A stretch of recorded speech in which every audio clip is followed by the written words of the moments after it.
IQ का yes compose your dream. Hello दोस्तों, quick ice YouTube channel पे आपका स्वागत है। आज के वीडियो में हम लोग इंडियन पॉलिटी के अंतर्गत प्रमुख भारतीय संविधान के अनुच्छेद को देखेंगे और अनुच्छेद को याद करने का कुछ हम आसान तरीका हम बताएंगे, जिससे जो है ये आपको जल्दी से याद हो जाए। और वो आर्टिकल याद करने का तरीका क्या है, जब आप पूरा वीडियो देखेंगे तो आपको बहुत सारे आर्टिकल ऐसे याद हो जाएंगे जो आपको बार बार याद करने की जरूरत नहीं पड़ेगी। तो एक कोशिश है हमारी।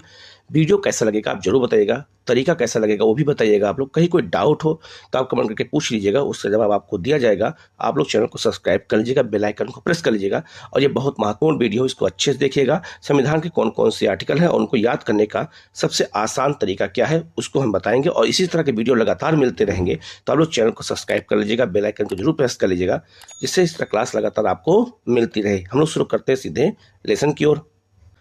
सबसे पहले हम लोग बात करेंगे संसद और राज्य का विधान मंडल। याद रखिएगा, केंद्र स्तर पे अगर कहा जाए तो कानून बनाने वाली जो सबसे बड़ी संस्था है उसे हम विधायिका कहते हैं, और विधायिका को ही हम संसद कहते हैं, इसी को हम पार्लियामेंट कहते हैं। और संसद पूरे देश के लिए कानून बनाने के लिए अधिकृत है। लेकिन राज्य स्तर पे संसद को संसद ना कह करके विधान मंडल कहा जाता है। तो याद रखना, देश के स्तर पर उसे हम संसद कहते हैं, लेकिन अगर हम राज्य के स्तर पे जाते हैं तो उसे हम विधान मंडल कहते हैं, स्टेट लेजिस्लेचर कहते हैं। ठीक है, आपको ये भी पता होगा कि संसद के 3 अंग हैं। तो संसद के 3 अंग कौन कौन से हैं? राष्ट्रपति, राज्यसभा और लोकसभा। उसी तरह राज्य का जो विधान मंडल है उसके भी 3 सदन मतलब 3 अंग होते हैं, राज्यपाल, विधान परिषद और विधान सभा। ठीक है, तो याद रखना इसके भी 3 अंग हैं और जो है संसद के भी 3 अंग हैं। लेकिन एग्जाम में अगर आपसे ये पूछा जाए कि संसद के 2 सदन कौन कौन से हैं, तो राज्यसभा और लोकसभा ये संसद के 2 सदन हैं। और विधान मंडल जो है इसके भी याद रखना 2 सदन होते हैं, एक विधान परिषद, एक विधान सभा। लेकिन आपको यह गौर करना है कि जो विधान परिषद है ये केवल भारत के 6 राज्य में है, बाकी किसी राज्य में नहीं है। वो 6 राज्य कौन कौन से हैं? उत्तर प्रदेश, बिहार, महाराष्ट्र, कर्नाटक, तेलंगाना और आंध्र प्रदेश, यहीं पर विधान परिषद है, बाकी अन्य स्थानों पर विधान सभा है। तो विधानसभा भारत के 28 राज्य और 3 केंद्र शासित प्रदेश में है। वो 3 केंद्र शासित प्रदेश कौन है? जम्मू कश्मीर, पुडुचेरी और दिल्ली। ठीक है, जहां पर विधानसभा है। तो याद रखिएगा, अगर 6 राज्य को छोड़ दिया जाए तो विधान जो मंडल है ये याद रखना इसके केवल 2 ही अंग हैं, एक आपका राज्यपाल और एक आपका विधानसभा।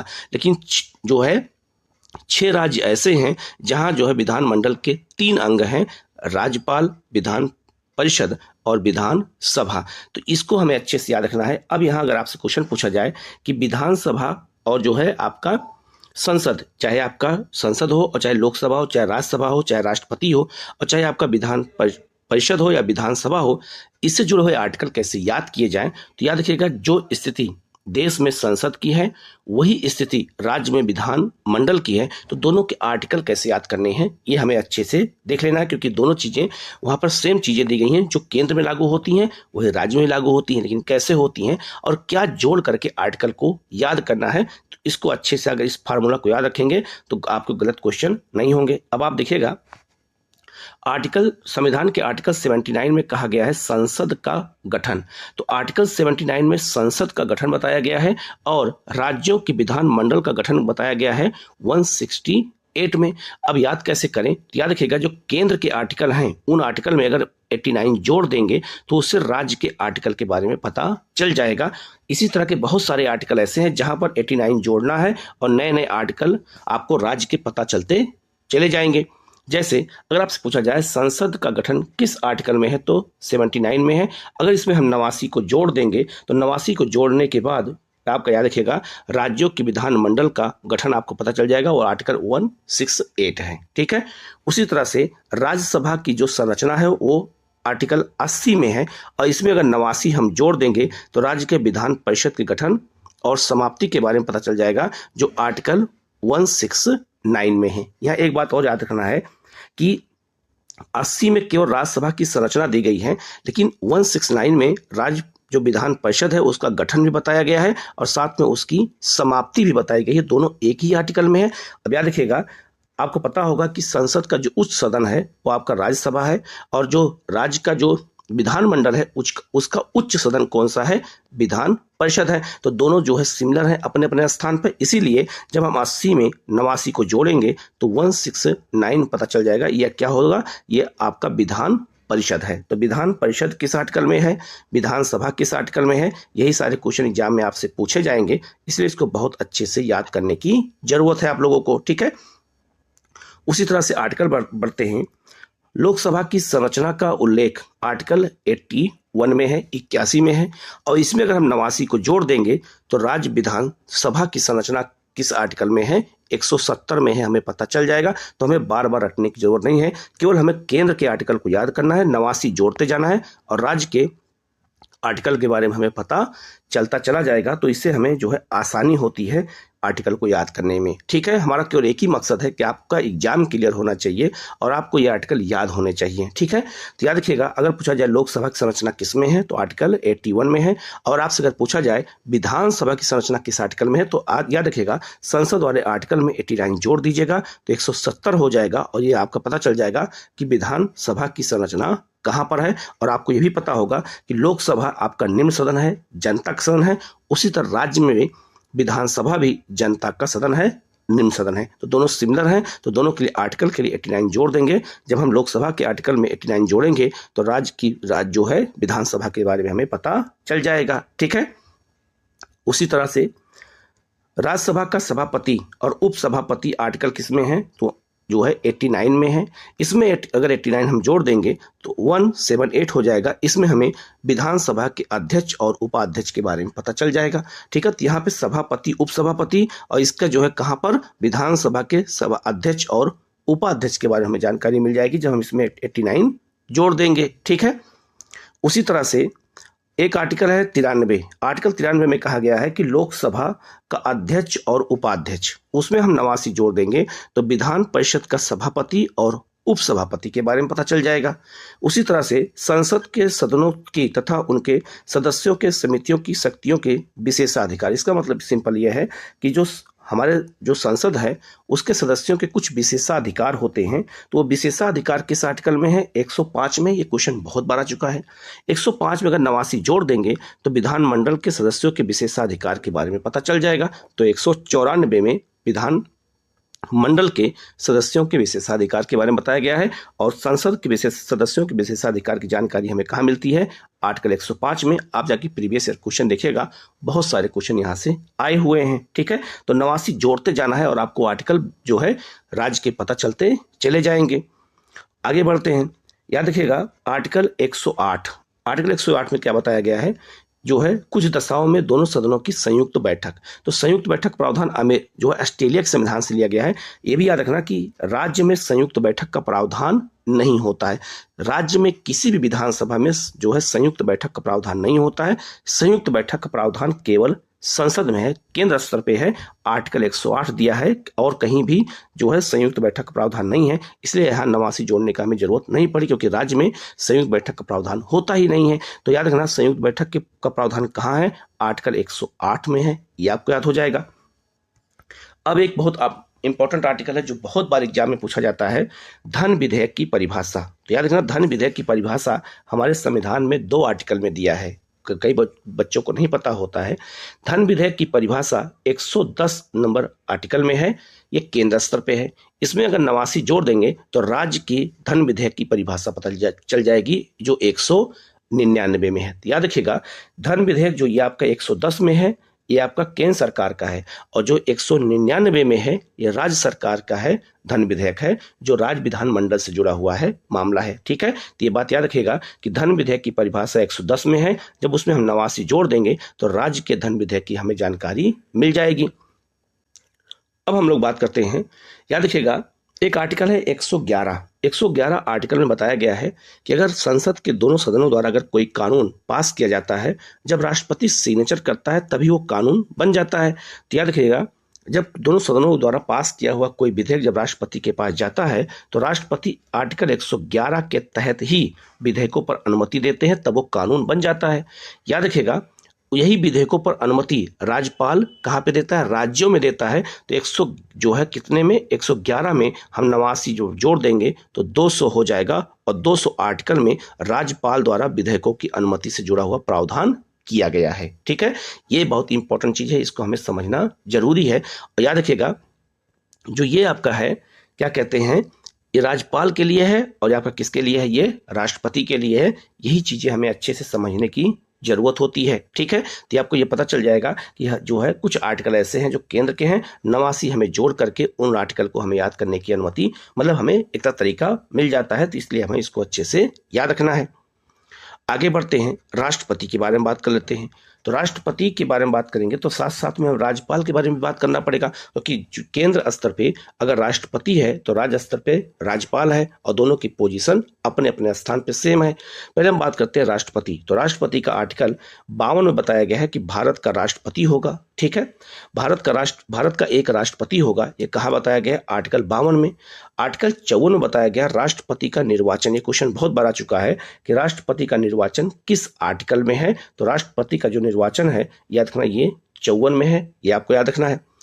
नेक्स्ट आर्टिकल है 60, राष्ट्रपति द्वारा शपथ या प्रतिज्ञान। अब यह ध्यान देने वाली बात है कि जो अनुसूची 3 है उसमें शपथ के बारे में बताया गया है, लेकिन याद रखना अनुसूची 3 में राष्ट्रपति के शपथ का उल्लेख नहीं है, बल्कि 60 में है। तो अनुसूची 3 में राष्ट्रपति के शपथ के प्रावधान वहां नहीं किए गए हैं, अलग से राष्ट्रपति के लिए एक अनुच्छेद बनाया गया है 60, ये आपको याद रखना है।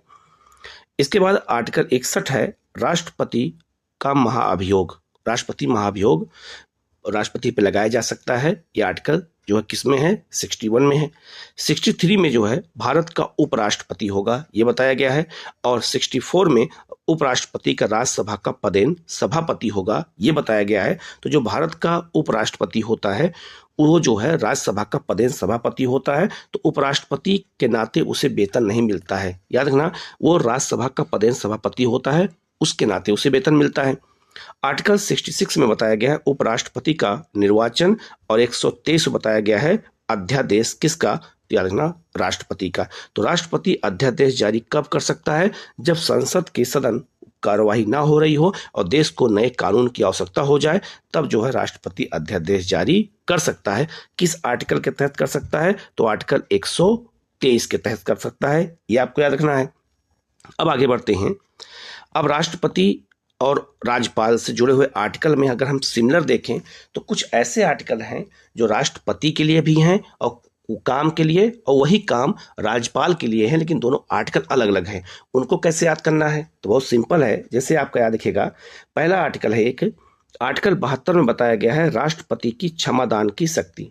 राष्ट्रपति क्षमादान की शक्ति बताया गया है किस में, तो आर्टिकल 72 में। इसमें हम 89 जोड़ देंगे तो 161 हो जाएगा, जिसमें राष्ट्रपति जो है राज्यपाल के क्षमादान की शक्ति का प्रावधान कर दिया गया है। तो राज्यपाल के जो है क्षमादान की शक्ति आर्टिकल 161 में है और राष्ट्रपति की 72 में है। तो जब 72 में 89 जोड़ देंगे तो हमें राज्यपाल के बारे में पता चल जाएगा कि राज्यपाल की क्षमादान की शक्ति कहाँ पर है। ठीक है, तो इसीलिए आगे बढ़ते हैं। इसलिए ऐसे ही चीजों को हमें याद करने के नए नए तरीके खोजने पड़ते हैं। अगला है आपका आर्टिकल 73 में बताया गया है कि संघ की कार्यपालिका शक्ति का विस्तार। संघ की कार्यपालिका शक्ति का विस्तार जो है ये राष्ट्रपति कर सकता है आर्टिकल 73 के तहत। इसमें अगर 89 जोड़ देंगे तो 162 हो जाएगा। राज्य की कार्यपालिका शक्ति का विस्तार करने की बात कही गई है कहाँ पर, 162 में। तो याद रखना दोनों चीज सिमिलर हैं, बस केवल आर्टिकल का अंतर है। तो 89 जोड़ करके उसे हमें निकाल लेना है। इसके बाद आर्टिकल 74 में बताया गया है कि राष्ट्रपति को सहायता और सलाह देने के लिए मंत्रिपरिषद। तो जो मंत्रिपरिषद है अगर पूछा जाए किस आर्टिकल में है, तो आर्टिकल 74 में है। अगर इसमें हम 89 जोड़ देंगे तो 163 हो जाएगा। इसमें हमें राज्यपाल को सहायता और सलाह देने के लिए मंत्रिपरिषद का उल्लेख किया गया। तो मंत्रिपरिषद केंद्र के स्तर पर भी है और मंत्रिपरिषद राज्य के स्तर पर भी है। तो मंत्रिपरिषद जो केंद्र के स्तर पर है 74 में है, 89 जोड़ देंगे तो 163 में राज्यपाल के लिए जो मंत्रिपरिषद है उसके बारे में पता चल जाएगा, जो सहायता सलाह देने के लिए बनाई गई है। उसी तरह से राष्ट्रपति को आर्टिकल 85 में कहा गया है कि राष्ट्रपति संसद के सत्र, सत्र अवसान और विघटन का प्रावधान है। तो याद रखना, राष्ट्रपति संसद के सत्र को बुला सकता है, सत्र अवसान मतलब समाप्त कर सकता है, विघटन कर सकता है, लेकिन स्थगन करने का अधिकार राष्ट्रपति का नहीं है, ये आपका लोकसभा अध्यक्ष का होता है। तो याद रखना, ये बहुत महत्वपूर्ण है कि राष्ट्रपति संसद के सत्र को बुला सकता है, सत्र अवसान समाप्त कर सकता है और उसको विघटन कर सकता है। उसी तरह से राज्यपाल को भी अधिकार है कि वो राज्य विधानमंडल के सत्र को बुला सकता है, सत्र अवसान कर सकता है और विघटन कर सकता है। तो आर्टिकल 85 में राष्ट्रपति के अधिकार है, इसमें 89 जोड़ देंगे तो 174 हो जाएगा, जिसमें हमें राज्यपाल के जो है ये अधिकार के बारे में बताया गया है। तो राज्यपाल उसी तरह से विधानमंडल के सत्र को बुला सकता है, सत्र अवसान कर सकता है, विघटन कर सकता है और राष्ट्रपति भी यही कर सकता है। तो दोनों की जो शक्तियां सेम है, बस आर्टिकल अलग है, 89 जोड़ के हमें याद कर लेना है, ठीक है। उसी तरह से एक आर्टिकल है 86, आर्टिकल है 86, सदनों में अभिभाषण जो है और उनको संदेश भेजने का राष्ट्रपति को अधिकार। राष्ट्रपति याद रखिएगा, संसद में अभिभाषण देता है। अब अभिभाषण 2 बार देता है, एक बजट सत्र के समय और एक आपका जो है कब देता है, जब नई संसद की पहली सत्र होती है तब देता है। उसी तरह से जब कितने में है, आर्टिकल 86 में है, 89 अगर जोड़ देंगे तो 175 हो जाएगा। तो सदनों में जो है अभिभाषण का और उनको संदेश अधिकार भेजने का राज्यपाल को अधिकार है, ठीक है। तो याद रखना, वही चीज सिमिलर है राष्ट्रपति के लिए, राज्यपाल के लिए, बस आर्टिकल अलग है। तो आर्टिकल याद करने के लिए फार्मूला 89 जोड़ते जाना है, आपको फटाफट चीजें याद होती चली जाएंगी। उसी तरह से राष्ट्रपति का एक विशेष अभिभाषण होता है, वो 87 में है। इसमें अगर हम 89 जोड़ देंगे तो 176 हो जाएगा, राज्यपाल का विशेष अभिभाषण हो गया। तो आपको ये चीजें याद हो जाएंगी, ठीक है। अब हम बात करते हैं प्रधानमंत्री और मुख्यमंत्री की। तो प्रधानमंत्री पूरे देश का प्रधान है और राज्य का सबसे प्रधान कौन होता है, मुख्यमंत्री। तो कार्यपालिका का वास्तविक प्रधान प्रधानमंत्री और राज्य की कार्यपालिका का वास्तविक प्रधान मुख्यमंत्री। दोनों के भी आर्टिकल कुछ सिमिलर हैं। कौन कौन से? आर्टिकल 74 में बताया गया है कि राष्ट्रपति को सहायता और सलाह देने के लिए मंत्रिपरिषद होगी और मंत्रिपरिषद का हेड कौन होता है, प्रधानमंत्री। उसी तरह से जब उसमें हम 89 जोड़ देते हैं तो 163 हो जाएगा। तो राज्यपाल को सहायता और सलाह देने के लिए मंत्रिपरिषद होगी, ठीक है। तो याद रखना, मंत्रिपरिषद का हेड कौन होता है, आपका मुख्यमंत्री होता है। तो यहाँ प्रधानमंत्री, यहाँ मुख्यमंत्री। तो 74 में और यहाँ पर 163 में 89 जोड़ करके इसका काम कर लेना है आपको, ठीक है। उसी तरह से आर्टिकल 75 में बताया गया प्रधानमंत्री की नियुक्ति राष्ट्रपति करेगा और अन्य मंत्रियों की नियुक्ति राष्ट्रपति प्रधानमंत्री की सलाह पर करेगा। ये आर्टिकल 75 पे बताया गया है। इसमें अगर हम 89 जोड़ देंगे तो 100 कितना हो जाएगा, 62 हो जाएगा। तो मुख्यमंत्री की नियुक्ति राज्यपाल करेगा और अन्य मंत्रियों की नियुक्ति राज्यपाल मुख्यमंत्री की सलाह पे करेगा। तो बातें सिमिलर हैं, बस आर्टिकल अलग है, वहां पे पद अलग है, बात वही है। तो आर्टिकल जो है याद करने के लिए इसको 89 जोड़ते रहेंगे और आपको चीजें याद होती चली जाएंगी। आगे बढ़ते हैं। भारत का जो महान्यायवादी होता है, यह भारत का सबसे बड़ा कानूनविद होता है, सबसे बड़ा कानून का अधिकारी होता है, ठीक है। इसे किसी भी जो है न्यायालय में सुनवाई का अधिकार है, इसे संसद में बोलने का अधिकार है, बैठने का अधिकार है, लेकिन मत देने का अधिकार नहीं है। तो याद रखना, ये सरकार का हमेशा पक्ष रखता है, कभी भी सरकार के विरोध में काम नहीं करता है। तो जो भारत का महान्यायवादी है जो है अटॉर्नी जनरल ऑफ जो है फॉर इंडिया, तो भारत का जो महान्यायवादी है आर्टिकल 76 में है। और जो राज्य का जो सबसे बड़ा कानून का अधिकारी कौन होता है, तो याद रखना वो कौन होता है, राज्य का महाधिवक्ता होता है। तो 76 महान्यायवादी है, इसमें अगर 89 जोड़ देंगे तो 165 पता हो जाएगा आर्टिकल। 165 में महाधिवक्ता राज्य का सबसे प्रमुख कानून कब जो है ज्ञाता है और राष्ट्र जो देश में आपका महान्यायवादी है। तो दोनों का पद अगर अपने अपने स्थान पर देखा जाए तो सिमिलर है, ये पूरे देश का सबसे बड़ा, ये राज्य का सबसे बड़ा। तो दोनों का आर्टिकल याद करने के लिए 89 जोड़ देंगे तो हमें दोनों के आर्टिकल की जानकारी मिल जाएगी। 165 में राज्य का महाधिवक्ता है और आपका 76 में कौन है, भारत का महान्यायवादी है। तो कुछ आर्टिकल जो सिमिलर हैं ये आपको फटाफट याद होते चले जाएंगे। इसके बाद आर्टिकल है 78 में क्या बताया गया है कि राष्ट्रपति को जानकारी देने आदि से संबंध में प्रधानमंत्री के कर्तव्य। तो प्रधानमंत्री का यह कर्तव्य है कि वो राष्ट्रपति को समय समय पर जानकारी देता रहे। ये आर्टिकल 78 में बताया गया है। इसमें अगर 89 जोड़ देंगे तो हो जाएगा 167 में बताया गया है कि राज्यपाल को जानकारी देने आदि से संबंध में मुख्यमंत्री के कर्तव्य। तो यहाँ मुख्यमंत्री के कर्तव्य कहाँ बताए गए हैं? आर्टिकल 169 में। और प्रधानमंत्री के कर्तव्य कहाँ बताए गए हैं? आर्टिकल 78 में। यही क्वेश्चन पूछा था और दोनों, चूंकि दोनों अपने अपने स्थान पर सिमिलर पद हैं, तो 89 जोड़ देंगे तो दोनों के आर्टिकल की जानकारी हमें मिल जाएगी। तो ये कुछ महत्वपूर्ण जो आर्टिकल थे जिसको 89 जोड़ करके आपको निकाला जाना चाहिए था, वो मैंने आपको बता दिया है। जो संसद से जुड़े हुए थे, राष्ट्रपति से जुड़ा हुआ था और प्रधानमंत्री मुख्यमंत्री से जुड़ा हुआ था। तो इस वीडियो को पूरा देखिएगा, ठीक है? वीडियो कैसा लगा आप कमेंट करके जरूर बताइएगा। इसी तरह के और भी वीडियो में पॉलिटी लाता रहूंगा, अलग अलग सब्जेक्ट लाता रहूंगा। आप लोग इसको बहुत अच्छे से देखिएगा। कहीं कोई डाउट हो तो कमेंट करके जरूर पूछिएगा। वीडियो को शेयर कीजिएगा, लाइक कीजिएगा और इसको सब्सक्राइब जरूर कीजिएगा, जिससे हमारा मनोबल बढ़े और आपके लिए हम अच्छी अच्छी चीजें लाते रहें। Okay, thank you.